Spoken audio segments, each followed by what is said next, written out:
So now we're officially live. Yeah, and I will start the countdown at 15. Mm-hmm.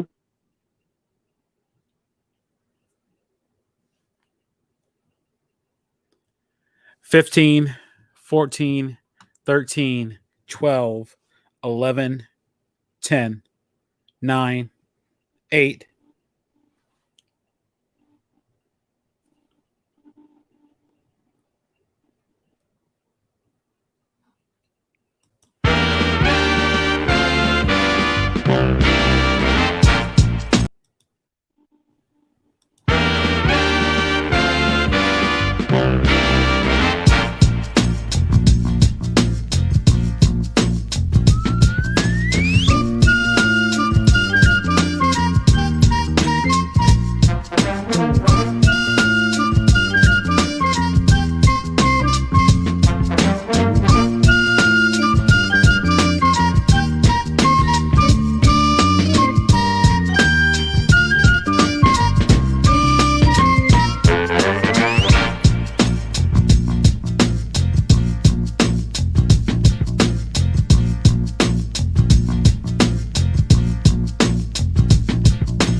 Good evening, everyone. I am Earl Holland, and you are listening to a live stream of the Sports Refuge podcast. And we're having another live stream with a guest who's been on the show.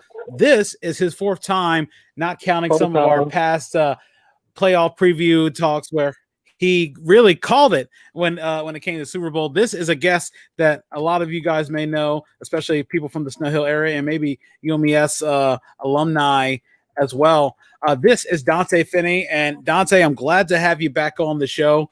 I'm glad to have you here. How are things going? Man, going great, and I'm glad to be back. Earl, what's going on, baby? How you doing? Not too much. I'm doing all right. You know, they say every day above ground is a good one. I know even in this ridiculous pandemic, I know more we're trying to count our blessings a lot more, and I think sometimes you take that you take advantage of that, or you don't take advantage of it, and then you just see how sometimes the luck. I mean, how blessed you are being, having the opportunity to see a new day. Mm-hmm. Very, man. Practicing being grateful. So has been a big change. Mm-hmm.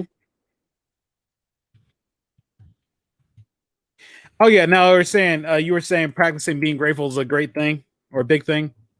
Yeah, big change, man. Just making that a daily thing, definitely. Because of the pandemic, really that set that off, and having that in your daily life, practicing gratitude, writing down 3 things you're grateful for, or just thinking about it when you wake up first thing in the morning instead of attacking your phone, makes a big difference. You don't mind me asking, but I'm curious. Are you spiritual, religious, or something along those lines? Because I mean, it's cool if you aren't. I'm just always I've sort of been curious, but never know. No, very much. We'll call it spiritual. Definitely don't identify with any one religion, but definitely very spiritual. We can dive all the way in whenever you're ready. Yeah, because I always feel like. I've known some people who have discussions where they see certain tenets of some religions that they apply to their everyday life. And I always saw that as a unique thing because some people think, well, it could be a mix of so many different things. You might take a little bit from this, a little bit from that's huge. Mm-hmm. For me in college, I actually took a class on religion in college, and every week a person, a pastor, or whatnot from a different religion would come out every week and talk to us. And really what I personally took away from it, I'm sure everybody took something totally different, but what I personally took away is a lot of the texts really all said the same thing. I mean, the basis, the core, the golden rule. I mean, that's really, that's the core of so much of it. But so I took, a little bit of everything, like you just said, and I meet different people from different places, and I take a little bit, and we're all still growing and learning. I think that's going to be a forever process. So. Yeah, and I always feel like, I feel like, a lot of the things that you apply in martial arts, a lot of those things come, from, again, a number of the religions as well. Some of the things that are talked about being one with nature, being in harmony and things like that. And maybe I'm just doing a huge overreach about that, but it could, in all honesty, a lot of those things could, I assume show up in those philosophies. Yep. Very, very much so. Very much. Very, very a lot of the same practices, philosophies. You nailed it. I always wondered, and this is something that I haven't asked you in these past interviews, but what do you think maybe the biggest misconception is when it comes to even doing the martial arts?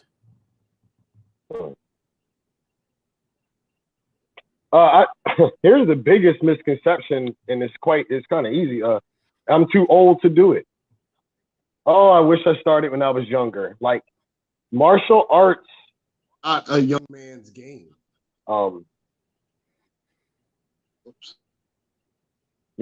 Martial arts is not a young man's game. Martial arts is everybody, kids, women, children, old, young, everyone can practice. I think that's the beauty of it. And I meet so many people and they're hesitant. They think you got to be able to do a split. You got to be able to fight for 8 minutes. You don't have to do any of that. You basically just have to be there and be better than you were last week. That's it. And anybody can do that.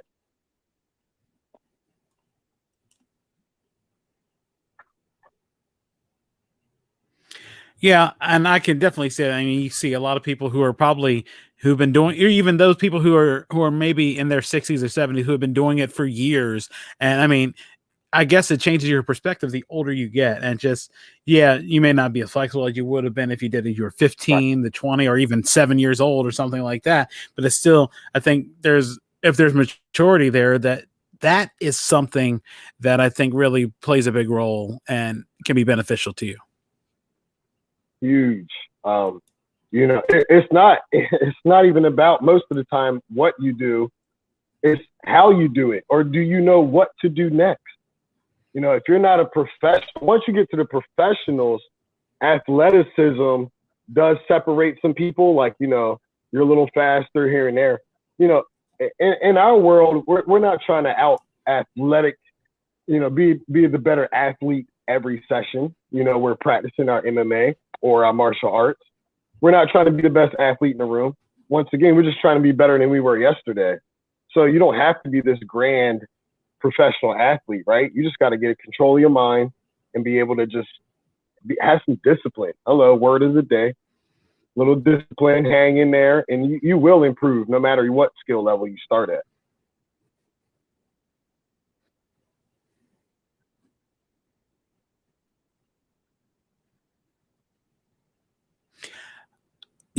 One of the biggest things I wanted to talk to you about coming to the show, I know that you spent a few years down in Florida doing personal training and things like that. Again, and then you recently made your return to Maryland. I guess going through the whole story, what led to your decision to go down to Florida, and then what led to that decision to come back to Maryland? Okay. Basically, both of the same things, man. The reason to go down there, once again, so many reasons, but really the basis, the root was my kids, and of course myself, but for my kids to see more, to see something different. I'm not going to say more, but to see something different. That was really on my mind at the time. This is coming from someone who was in the same town in high school from kindergarten through 12th grade, right?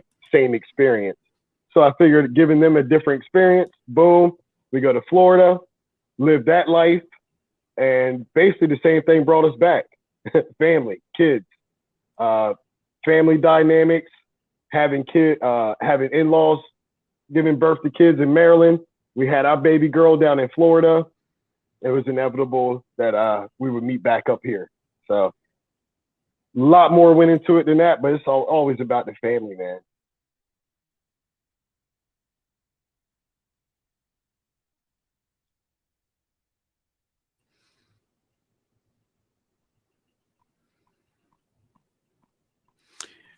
I think I might have lost you there, but you said the reason you went is your kids. Yeah, yep. Yeah, definitely we went down because I wanted my kids to experience something different, right? And we came back up because once again, I had a baby and my in-laws had some kids and missing family, you know, mom, dad still alive, blessed to still have them around. So it was almost inevitable that we ended up back up here. What would you say it was easy to pick up where you left off coming back up to Maryland? We're not going to say it was easy, but it wasn't hard. You know, you still got to readjust. Being in South Florida is definitely a slightly different life. So yeah, you got to readjust. Takes a few months to readjust, but it wasn't hard, man. You know, when you move to a totally different place, it probably takes you 2 years. Everyone told me 3 years to really get established. So in that sense, moving back here and it only took 2 or 3 months. Yeah, it was kind of easy. It was quick. The hometown showed me love. Mm-hmm. To you, what was I guess, especially as a personal trainer, it wasn't that tough to find a job again, was there? Was it? Oh no, man, that's the best part about this job. Corona, no Corona, Florida, Maryland, doesn't matter. In the gym, in the closet, in the house, in the apartment, I can do it. You know, all I need is be able to see you, and I kind of don't even need that. But if I can see you, or if I can just email you a program, or text you some words of motivation or some advice, I can train you. You know, I don't need to see you. We can do it via text, you know. That's the beautiful thing about this job. I know, and we'll talk about, I guess, sort of the virtual training and things like that. But what was the biggest lesson or thing you learned from that experience down in Florida? Hit me with the heavy questions, Earl. What's the so many lessons learned, but I'll give you this one for sure that everyone can take something from, and that's make each moment count. You know, while I'm down in Florida, I'm missing people in Maryland. When I'm in Maryland, I'm missing people in Florida, and all you can think is, oh, I wish I did this, I wish I did that. You know, so always make the most of everything. No regrets. We definitely did what we had to do all the time. It was fun, man. We got out there. But the lesson is, do everything you can in that moment, every day. Every day. Don't wait, because you don't know where you're going to be here, there, the next day. Yeah, you know what I always say, what you say sounds a lot like the Matthew McConaughey Oscar speech, where he talks about he wants to try to be better the next day, the next week, the next month, the next year, 10 years from now. I always thought about that. It seems more, I don't want to say the ilk of a motivational speaker, because I know sometimes motivational speakers get a bit of a bad rep. So I was just saying it sounds very very positive, very, very power positive thinking. Yeah. It comes from experience, man. It's like think about all the best things you got in your life. You ain't gotta say it out loud. Just think about top 2, 3 best things you got in your life. I guarantee you didn't get them instantly. I guarantee it. It didn't just come instantly. There was some work. There was a story. Mom sacrificed, brother sacrificed. Somebody did something for you to get it. You did something for you, right? There's always a process, man. There's always a process. So you got to take it one day at a time. you got to improve 1% each day, right? Because you trying to do too much too fast, you're going to burn out. And thinking that it's going to happen instantly, you're really going to be for a rude awakening, right? So you got to put in the process, right? We talked about something right before we got on, before we went live. We talked about your experience working from home, right? Yeah. The process, that was a month at a time, right? Mm-hmm. Month 1, you had no clue what month 6 was going to look like, right? You had to work on month 1. That's it. Yeah, and that's definitely true. And going back to what you were saying just about the sacrifices that people made, it also makes me think of another speech I heard. It was one that Mr. Rogers gave when he won like an Emmy, and he talked about this. And I know we're going to be full of like motivational speeches and things like that, but he told people, everybody in the audience, he told them, just think about for 10 seconds, just give your, be silent for 10 seconds. Think about all the people who helped you get to where you were along the way. If that's not the most powerful thing in the world, I know I always keep talking about Mr. Rogers, and it feels like every time it's always some Mr. Rogers thing, but it is true. Yeah. He has some very deep stuff. And when you think about it, just the fact he talks about how some people can be affected by love, either it's the receiving of love or the lack of love received. So those little things like that makes you really makes you think. Now see, Jada Pinkett Smith just said something about that, and everybody was like, you know what I mean? They didn't give what's your boy name? Mr. Rogers. They didn't give Mr. Rogers his respect, man. Yeah, I mean, but that's the one thing about Mr. Rogers. It's like he's basically reached sainthood, and you've never heard a bad thing about him. You'll never hear a bad thing about him. It's like you hear about all these other people that you think, oh, these great people, and then you hear there's like some, you feel like some dark side to him.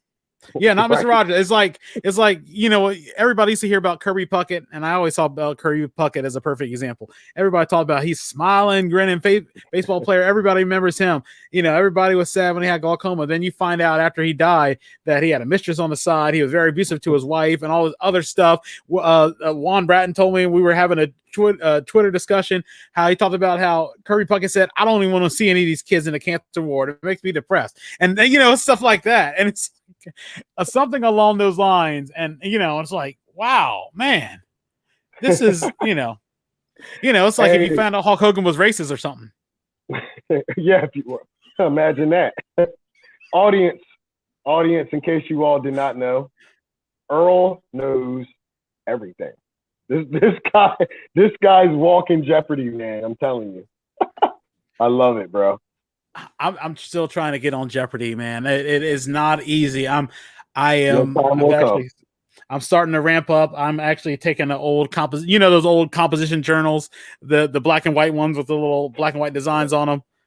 I have started I'm going to use one of those as a list to start compiling things that are on my like weaknesses when it comes to studying for Jeopardy, and which is basically most religions, that's classical music, that's opera,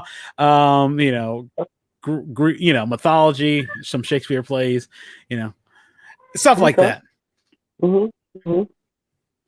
Yeah. I mean, I don't want to hijack it. I just thought about, we got on this discussion, and like we had in the first episode where we would just bounce from here to there, and that's why it made me think about just sort of when you were talking about the speech about trying to be better every day. It like sent me off on a tangent about the whole McConaughey and Mr. Rogers thing. Now, one thing is, you, like many of the other people that went to Snow Hill, like Christian, Corey, Thomas, Brian, probably a few others, too many to name, went to UMES. What led to you going to UMES? And were there any other alternatives that you looked at? So repetitive. Why did I go to UMES? To stay close to my kids. Yeah. I mean, I had my kid when I was 18, 2 weeks before I walked across stage in high school.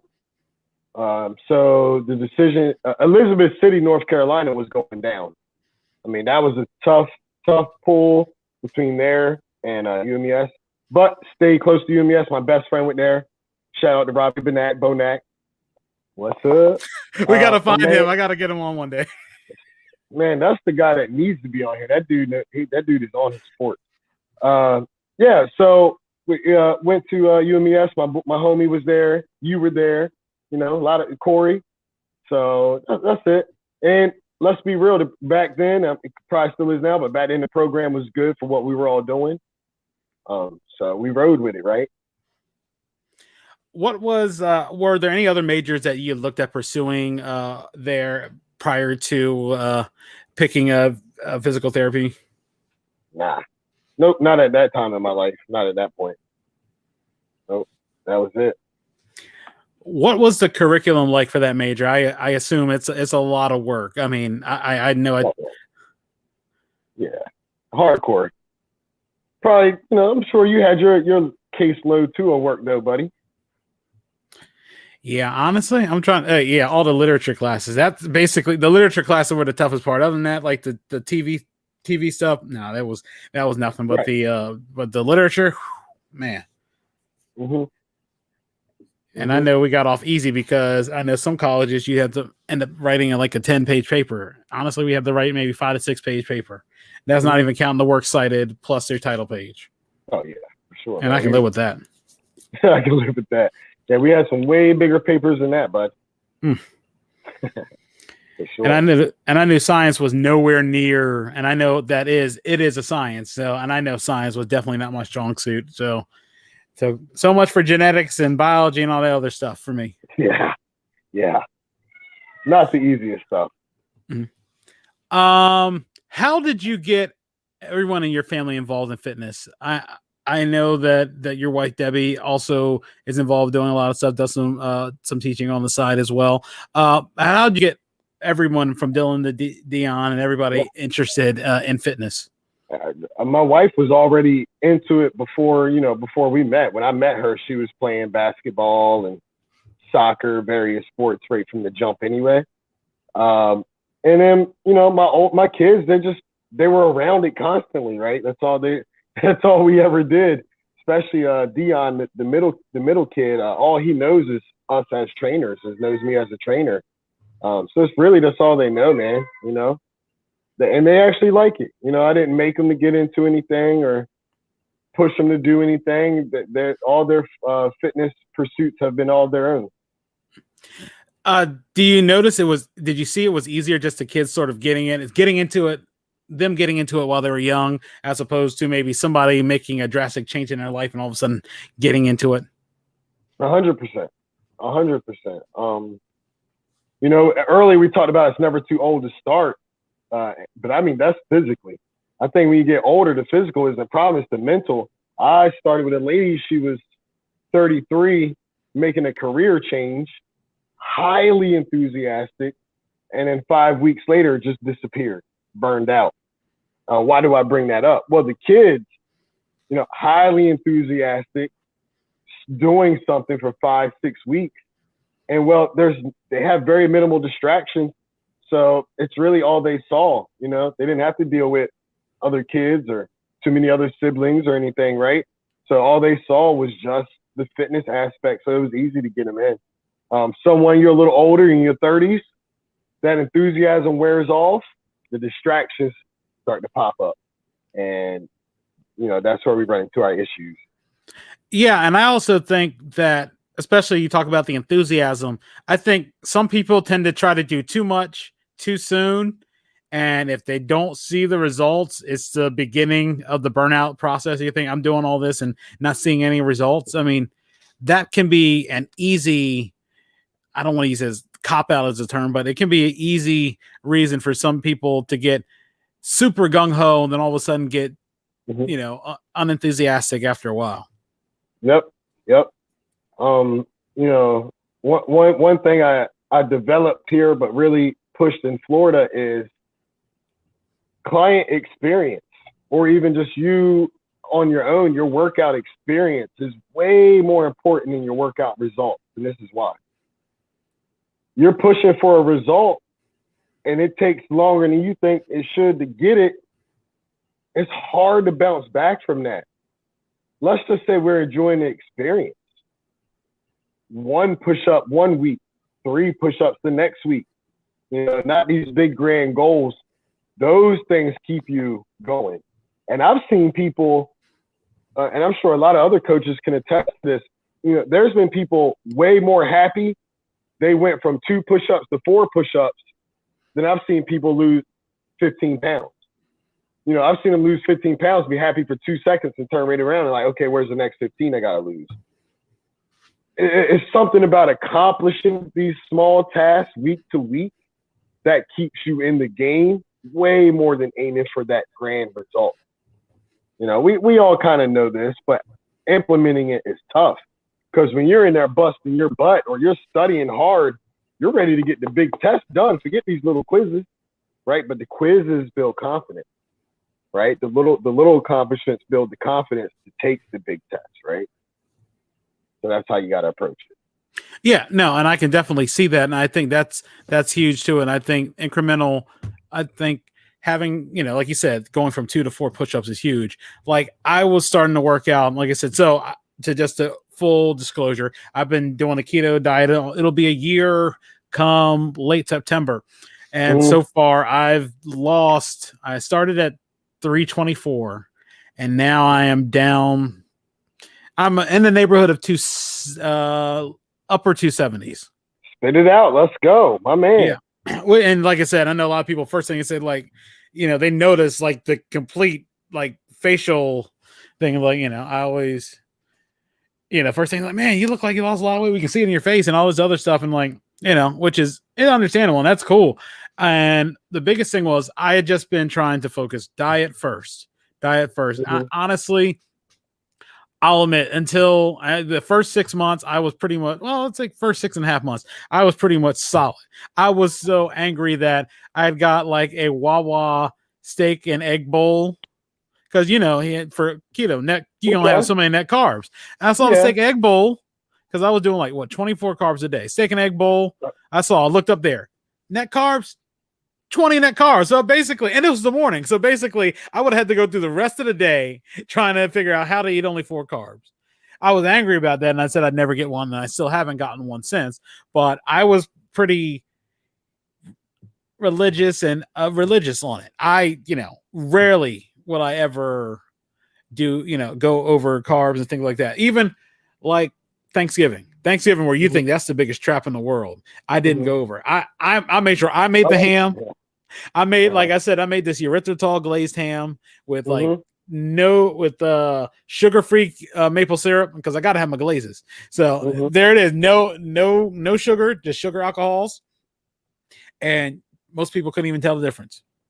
And like I said, worst case, I went over one day and I was like, maybe had like 30 net carbs. But for the fact that really for like 3 months, I had, no issue. And I really think really the 2 holidays were the worst. That's it. The 2 holidays were the worst because one, you're trying to avoid everything. There's like no potatoes, no macaroni, no desserts. Cause honestly, I think I think keto probably helped desserts. I don't really miss desserts.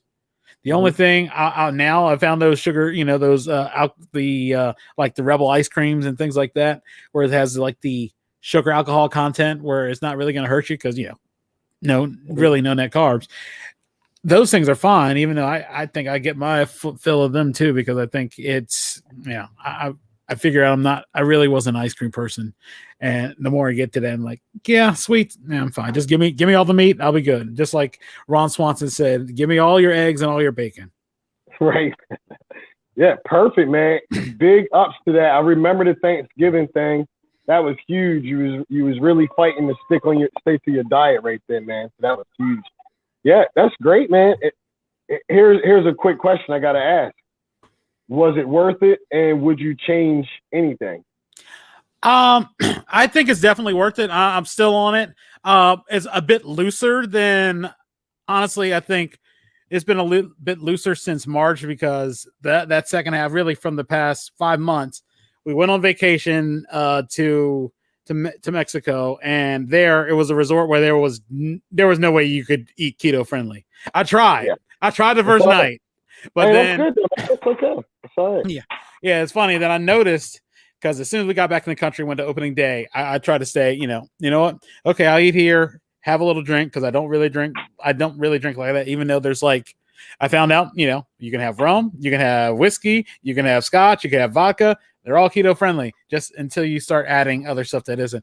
But honestly, I noticed I gained like 10 pounds from that week, and then like going straight back to keto, it was gone in like 3 or 4 days. So, I mean, again, that might be just sort of maybe the water weight and other stuff, but I saw the significant difference. I felt sluggish, and I felt sluggish. I did not feel right on that. I mean, but great job developing that habit, man. Great job developing that habit. Great job. I will say this: one regret. If it wasn't for the pandemic, I'd probably be in the office. I'd be drinking a lot more water. That's the one thing I know I don't do, because at home I'll maybe get a couple cups of water, because I don't really do diet soda either. I just don't drink enough. But I would have at work, I'd have a full gallon jug, and I'd go through it the whole day, because it used to be so bad I'd have to stop on the Jersey Turnpike just to use the bathroom. So, cool, man. Yeah, I would say this. The one thing is, I don't know if trying to do I know first thing they recommend is not to work out in the first couple of weeks, because you're going to go through that keto flu and dehydrate yourself. I wish I had started working out a little bit more, because I hit the plateau, and now I'm starting to work out. While I've seen some changes, I haven't, it's really, the legs are better, and it took me forever. I hated squats. Like I said, my 2 workouts, I hate squats and push-ups. I still don't do push-ups, but I've been doing squats.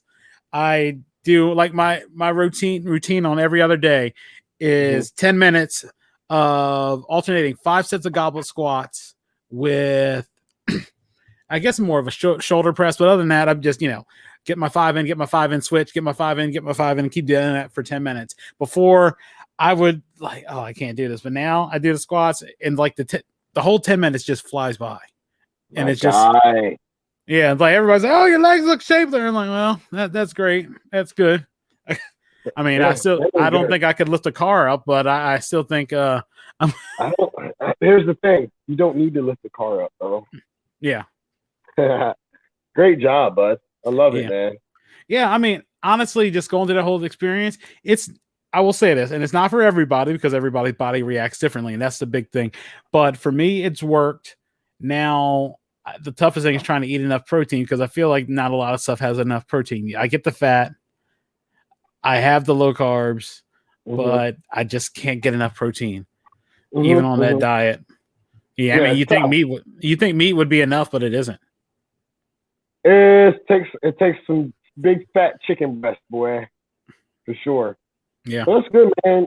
All you gotta do is try. You got the habit, and that's the most important part, man. Don't worry about too many details. You've done the hard stuff. Just maintain.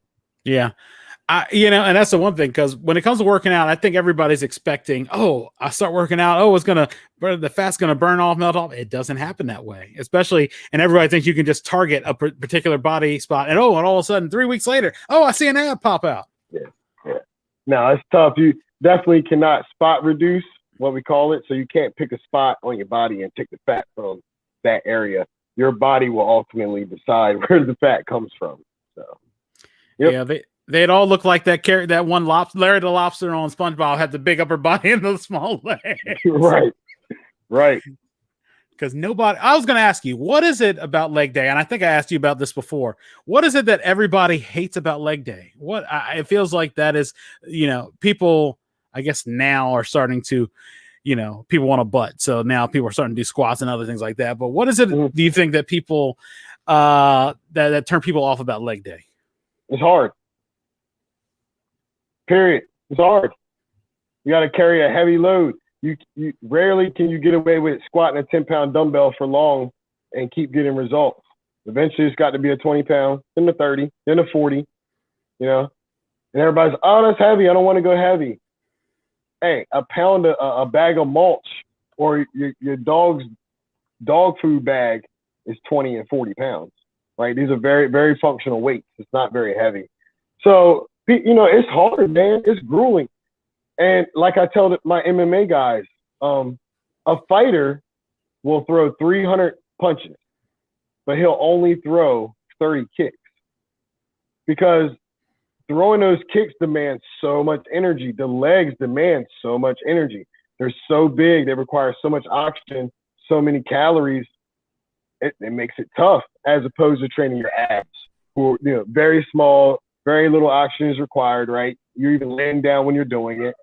Leg day, you're standing up, you're walking. It's pretty grueling. It's tough to answer your question, man. It's hard. Is it easier to do more reps of a smaller weight as opposed to doing fewer reps of a bigger weight, or do they just sort of balance out? Balances out. That's super relative. Depends on your goals. Depends on your background. Yeah, that's a very relative question. Yeah, because I always wonder, because honestly, you were talking about the 10-pound weights. That's all really I have. I have 10-pound weights, an 8-pound kettlebell, and 5-pound weights, which I honestly don't use. But I've been just trying to do that. So I assume that probably the next thing is just either double the reps or maybe increase it by a quarter, 25% or something like that. Yeah. Increase the weight and build that muscle, baby. That's the key to anti-aging, man. The muscle. Yeah. That's why we that melanin. Well, melanin, yeah. Hey, we don't get these muscles to look good anymore, man. We get these muscles so we can age better. Mm-hmm. I was keeping it very simple, but that's what it's about right now. We ain't trying to look over the top good. We're trying to age better. That's where we're at, and that's where the muscle is going to help you. What would you say your normal workout routine is on a average day? I know that, of course, there's different things people focus on, but to you, what is your normal workout routine? Yeah. So I do a 4-day split. 4-day split. So I'd be chest, back, arms, legs, or rather legs, chest, back, arms, right? So typically I walk in there, I'd hit a good warm up where I'm doing 20 reps of a move for the body part. And then I'm stepping right into my heavy compound move, my heavy dumbbell press, my heavy deadlift, or my heavy squat. It's going to be my second or third move right off the gate. Then after that, start getting super hyper focused, right? So I hit my squats and then I'll do calves, the weaker part of my legs. I'll do that right after squat. Back day, I have 2 different back days. I'm either focusing on width or thickness. So after my deadlifts, if I'm focusing on width, I'm probably doing some type of pull down or some kind of cable row, nice and wide. Or if I'm focusing on thickness, then I'll do a heavy 1-arm dumbbell, something like that. So warm up, heavy compound move, work on the details in the weak spot, and that's where we're at. Very simple. I always think about this, and we all wrestled a little in high school. You know what? I feel like Master Gunny stealthily added a little bit of yoga to our lives when it did some of those routines without us even knowing. Mm-hmm. Especially, like I said, the butterfly, the stretches and things like that, which again, stretching is important before you do any physical activity. But I feel like some of the times Master Gunny, this old hardened Marine, was stealthily putting some yoga in our routines. Hey, Gunny had to warm that body up before he wrestled y'all. Yeah, man. I think that's the one thing. It took me years to figure this out, that the reason I probably didn't like running, not because it was too hard, it's just like flat feet, hit arch issues. It tore my hips and lower back up. And it took me probably the past few years knowing I needed arch supports, and not even just some of the cheap ones, but real arch supports that'll help, because, it's a lot of wear and tear that, again, I wish I knew, because still probably wouldn't have done ROTC for 2 years, more than 2 years, but The benefits of running are superb, man. They're way up there. But if I had to tell anyone to cut out either running or squats, that the running, we're gonna cut that out quick. And why? Okay, you do a bad squat. You do one bad squat, you can feel that, right? So you do 40 bad squats. That's not good. You want to fix that. So imagine you go running and you're taking a bad step. You run, I don't know. I don't even know the exact numbers. We'll just throw anything out there. You're running a 5K. You're taking 10,000 steps. You've made 5,000 incorrect steps probably, right? Your left foot's always turned a little bit out. You've done that 5,000 times.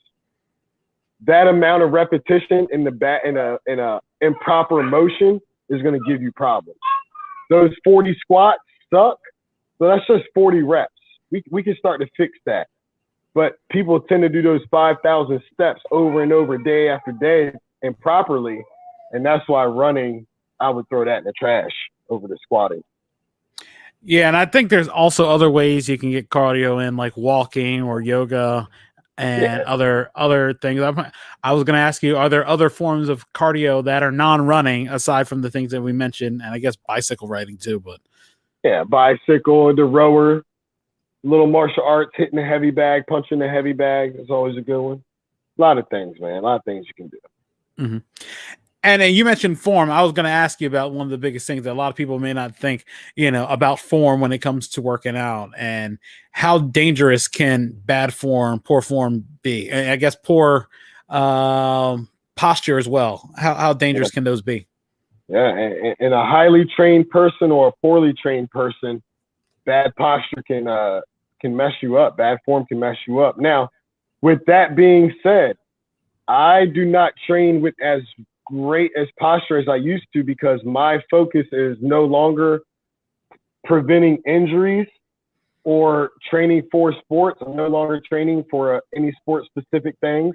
Well, I am now. But I wasn't for the past year. I was more or less just trying to get a good squeeze in my muscles. So you can't do it all. You can't get the 100% optimal squeeze in your muscle and have 100% optimal form. I mean, you can, but if you do, you're probably a pro bodybuilder, okay? And even they use bad form to get a little more of a squeeze in certain movements. So I say all that to say, you don't have to have perfect form all the time, but most of the time you want to practice perfect form to help prevent any injuries, for sure. Yeah, because it's interesting. I was wondering if I was having bad form, because I noticed like this shoulder tends to be a little higher up than this one. And I look at it like, ugh. Well, I mean, again, it's not too bad. And again, it's probably fixable. But I think going back to a bunch of arm injuries on the right side, that might be just something that, again, probably can be correctable down the road. We should talk about that, man. We'll talk about that later. Oh yeah. This is a random question. I was thinking about this, and I know it's bizarre, but then again, you know me, because I will come up with the most random questions. This. I was thinking about this question I was going to ask you anyway. I'm like, I don't know why, but it came up. Have you ever worked out in the nude? Worked out in the nude? That's a crazy ass question, and the answer is yes. You know damn well I have, bro. You know exactly who I am. Have I? Yeah, I have. And I'm just gonna leave it there.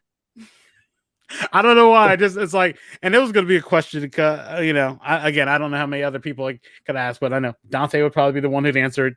Whether details or not, that's a whole different story, but yeah. You know good and well you can ask me anything.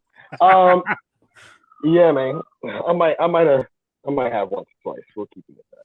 I don't think they want to hear too much about that. Yeah.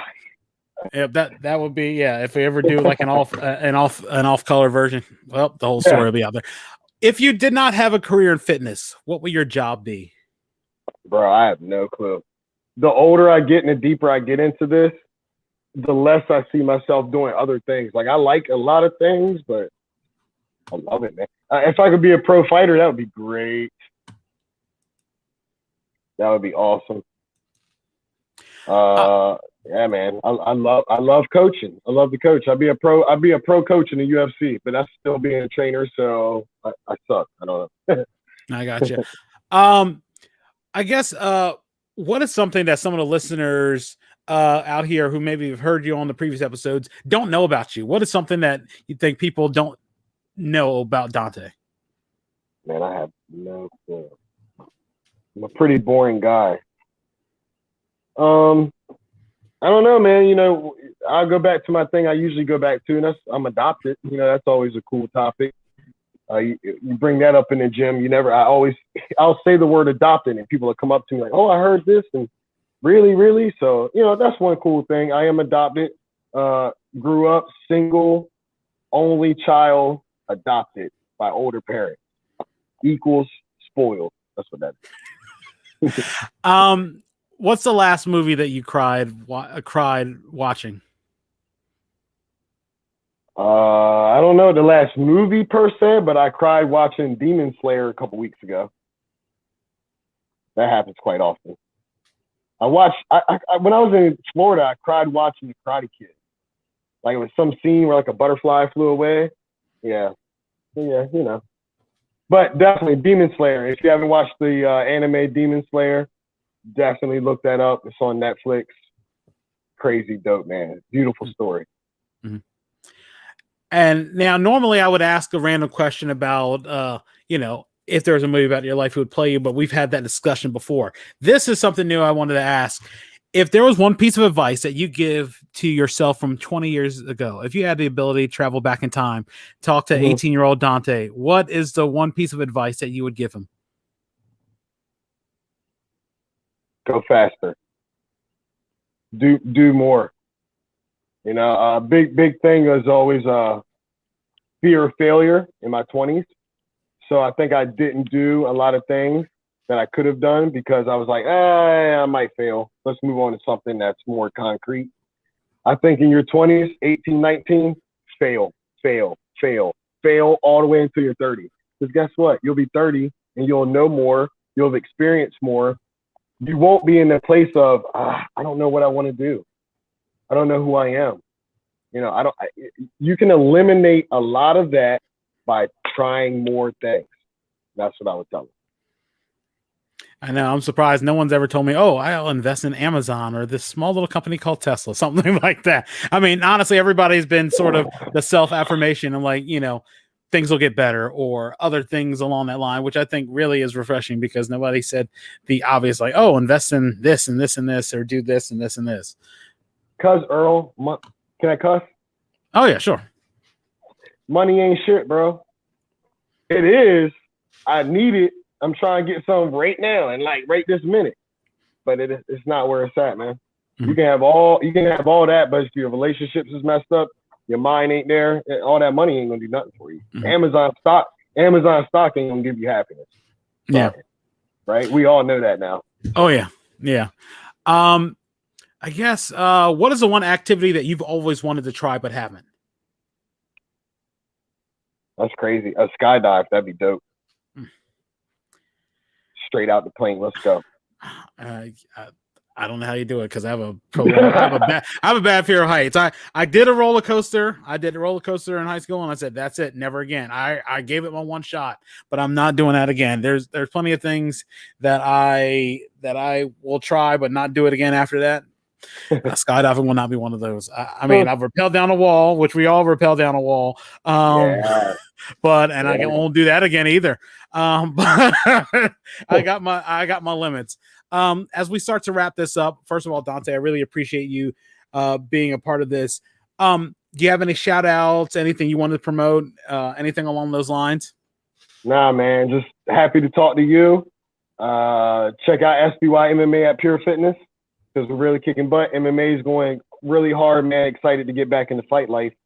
Other than that, man, just be happy and rest up, and definitely nice to talk to you, man. Oh yeah, man, it's good to talk to you. I feel like everybody's coming back from Florida to Maryland. You're one of the first, and I feel like there's four. Counting myself. Yeah, I know. Very, very crazy. Yeah. Yeah, I know Thomas is on his way back. He'll probably be here in the next year, in the new year. I didn't even know that. Yeah, that's what I assume. Yeah, Thomas said he's coming back, but for everybody, because this episode will probably be after that episode, so definitely it'll be like a continuation of that. But yeah, he's coming back, probably across the bridge. But yeah, I mean, it feels like a lot of people are coming back. Maybe they saw Florida. Some people say they see Florida, and then it's like, maybe it's highly overrated. But that's a whole different story for different people. First of all, Florida's awesome. So we gonna end it right there. Trust me. It's dope. I guess it depends on what part you're in. If you're in a swamp, that too, though. That you're right about that. My bad. You're right. If you're in Jacksonville, as opposed to Miami, or you broke because you live in Orlando, that's a whole different story. But yeah, man, I really appreciate you being on. Everybody, thank you so much. We'll be back again with another live stream. Again, everybody, keep your eyes on social media and, of course, Twitter and on Facebook and Twitch for everybody who's watching. And again, we'll have more shout outs on Instagram. We're going to start ramping that back up again. For my guest, Donta Finney, who we'll talk a little bit off the air after we finish this. I am Earl Holland. And everybody, thank you for watching, and we'll see you again in the near future. Yeah, man. Love y'all.